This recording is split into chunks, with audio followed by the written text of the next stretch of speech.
السلام علیکم ملګرو سی پی ایل کې د سایم ایوب اعظم خان او اماد وسیم او محمد عامر ترمنځ میچ شوی دی. دغه میچ سکور کارت درته شیر کوم او د هغې نه علاوه انډیا او اسټرالیا چې کوم میچ شوی دی هغه میچ ریزلټ درته شیر کوم چې دغه میچ چا ګټلی دی. راځو اول د سایم ایوب اعظم خان او محمد عامر او اماد وسیم لوبډلې طرف ته چې د دې ترمنځ میچ شو. سایم ایوب او اعظم خان لوبډلې یو سل دوه اتیا سکور وکړه. سایم ایوب پکې شل سکور کړي دي، اعظم خان پکې څلور پنځوس سکور کړي دي. ډېر بهترین انینګز یې کړی، څلور غټې شپږیزې والې دي. محمد عامر لیباین طرف ته راځو. محمد عامر په 3 اوورو کې 80 سکور وکړي دي، یو وکټ یې اخیستی. اماد وسیم په 2 اوورو کې 60 سکور وکړي، وکټ یې هم دی اخیستی. او اماد وسیم د لوبډلې دغه میچ بایللی دی، په یو سکور باندې ټول ټیم آوټ شوي دي. اماد وسیم پکې 300 سکور جوړ کړي دي خپل ټیم دپاره.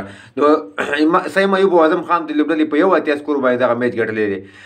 بل طرف ته راځو دوستانو چې انډیا او اسټرالیا ترمنځ ون ډے میچ شو. 3 ون ډے میچونو سیریز دی. اولنی ون ډے میچ شو، اسټرالیا 206 سکور وکړل 50 اوورونو کې. انډیا ټیم دغه هدف ډېر په اسانۍ سره راوړ او 281 سکور یې جوړ کړل، 15 لوبغاړي سوځېدلي وو او انډیا ټیم دغه میچ په 15 وکټو سره وګټو. دغه 3 میچ ون ډے میچونو سیریز اندیا اولنی میچ په خپل نوم باندې 2 ون ډے میچونه پاتې دي، د هغې سکور کارت به سره هم شریکوو. فلحال انډیا اولنی میچ وګټو.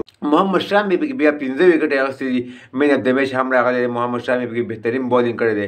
نو دغه د سی پی ایل د میچ او د اسټرالیا د انډیا د میچ سکور کارت تاسو ته مې شریک کړل. د ویډیو کتلو ډېره مننه. ویډیو د خپل ملګرو سره ضرور شیر کړئ، هم پیج ته سره فالو کړئ. د کرکټ تازه معلوماتو لپاره ښه وخت درته غواړم. د الله په امان.